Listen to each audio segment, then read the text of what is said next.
been given here, it is very simple to get out what is the signal power level into the receiver. And for instance, if you end up at a signal level of minus 100 dBm, yeah, and your receiver is only sensitive to minus 90, then you have a problem. Yeah? You have to fulfill both requirements. Exactly. Yeah, that's right. Yeah.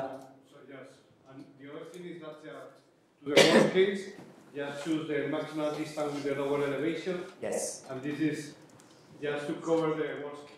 Yes, yes. I mean, this here is somewhere in the middle. It's not the best case, it's not the worst case, it's somewhere in the middle. But as I told you, you have, when you make the system design, then you have to take the worst case figures in, and still you should have a positive link margin. Yeah? I mean, there may be constraints because, I mean, you don't have enough power on board of the spacecraft. I mean, if it turns out you need 3 watts of power and you can't generate that, then, I mean, you may have to reduce the bandwidth or something else, yeah? Or take a bigger dish at the ground station.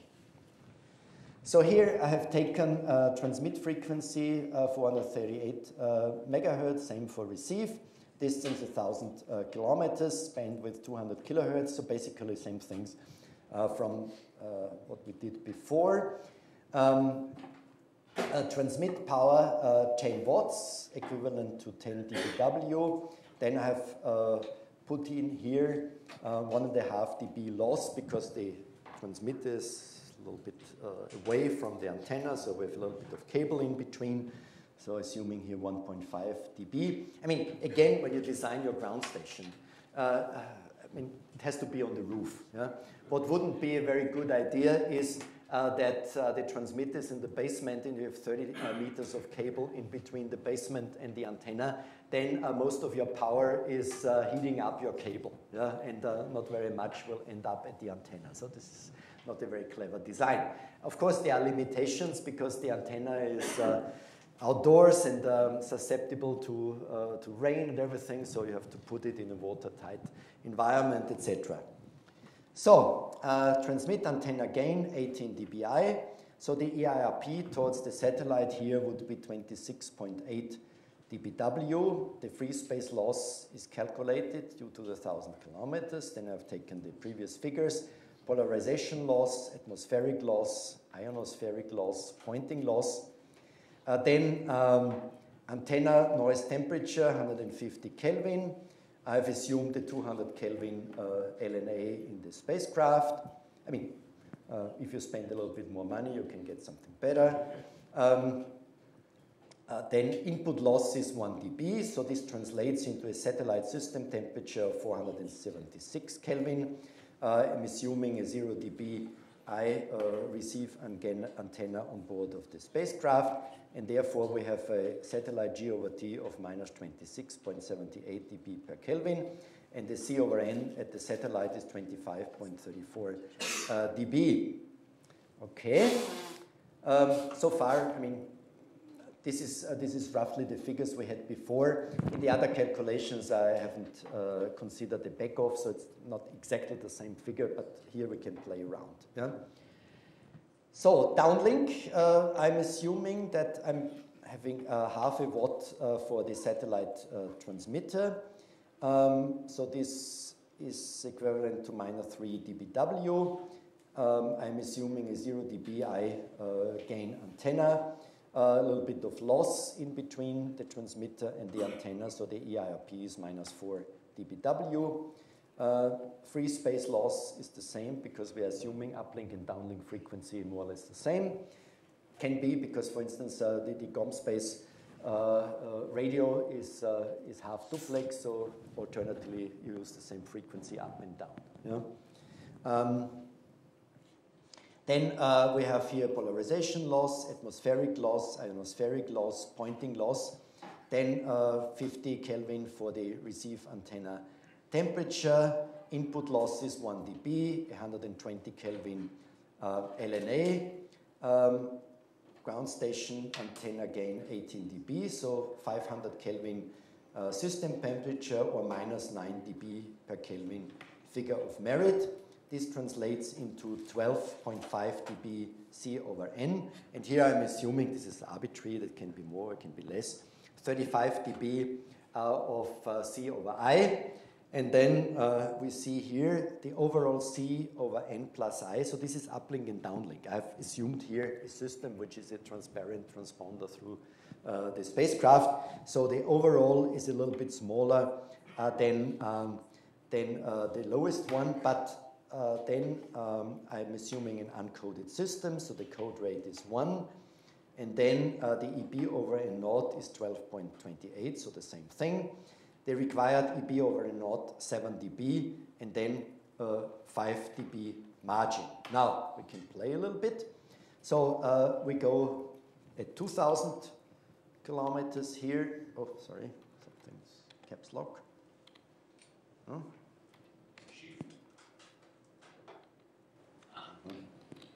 Shift. Okay. Right, 2,000 kilometers. So here already the margin is negative, yeah? Slightly, but yeah. So what can we do? Well, we could change the bandwidth of the system. Always shift. 100 kilohertz bandwidth. And this way we have gained 3 dB, so we are positive. Wonderful. Or, I mean, if we need the bandwidth, okay, then we must have more power in the transmitter, 1 watt. Yeah? Again, positive. Yeah?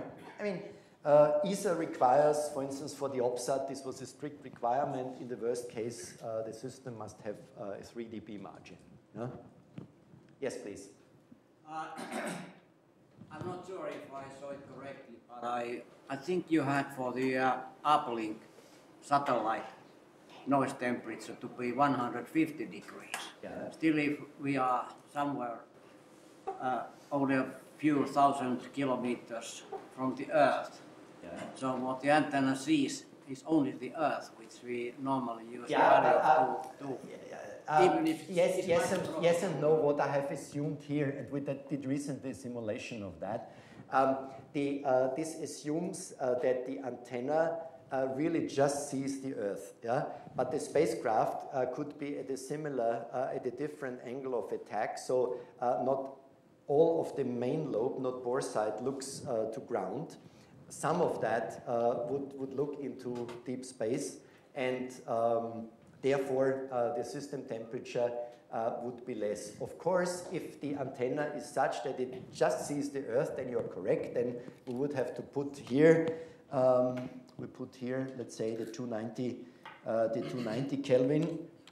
Let's do that just to play a little bit. Okay.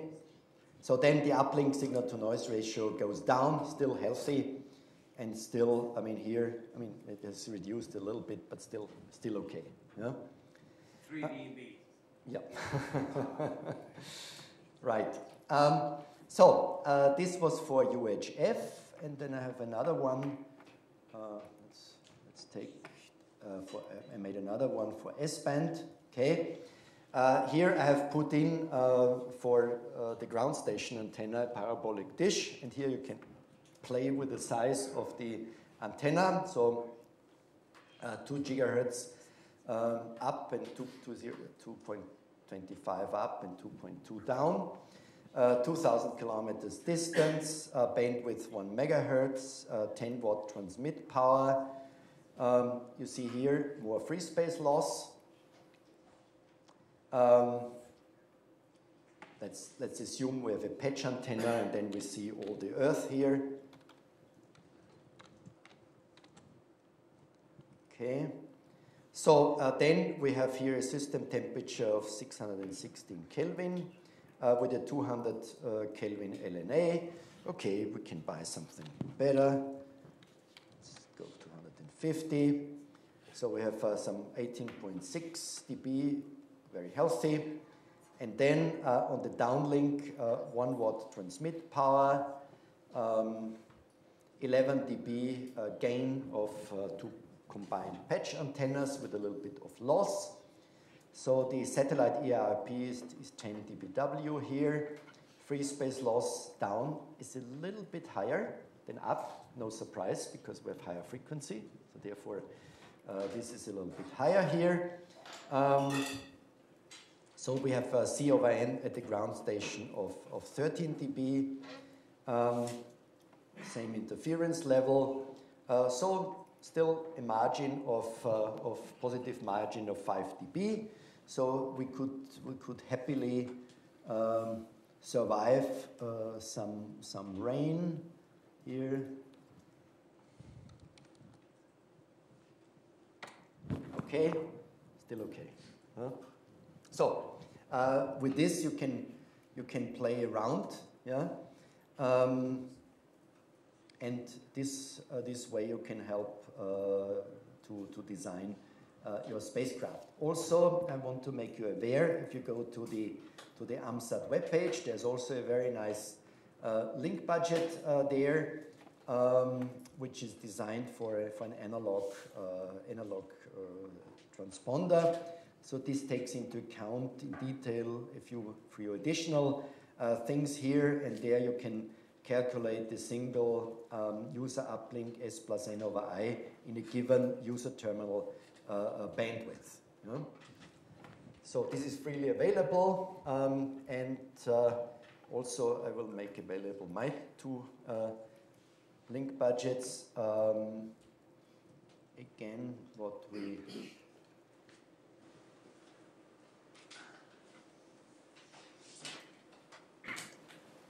could do here is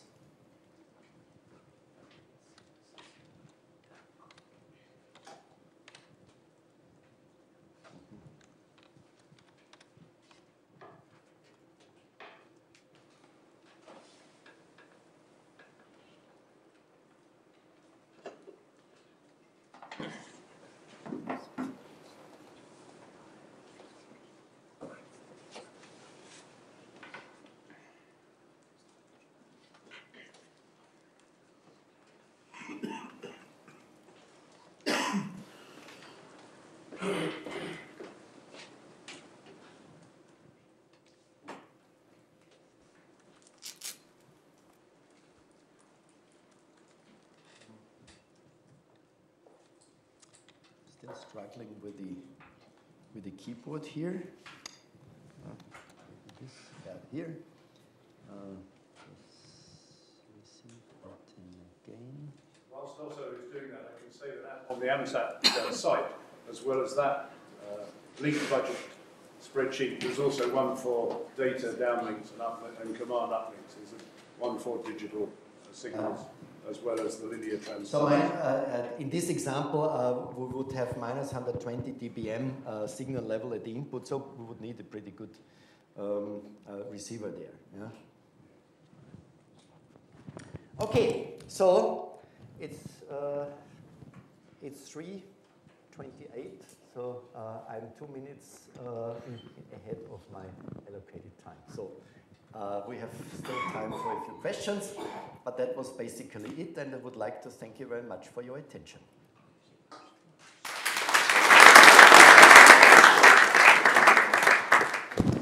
What's to say, my dear professor friend Otto? Thank you very much. Excellent, excellent. And we are only lucky that we have the Excel spreadsheet, because when I studied, my professor Jalud, the real professor who teach me everything, he was teaching us that we used, who remembers still the logarex, no Excel. Maximum, the richest students had some pocket calculators, but who went through the logarex calculation and pocket calculator remembers up to now the link budget calculation. That's why be careful with the Excel spreadsheet. It's an excellent tool, but if you type something, don't be surprised. Yeah. I mean, it's always good. As Manfred said yesterday, if you get 3 communications engineers together and ask them to make link budgets, you get 8 solutions.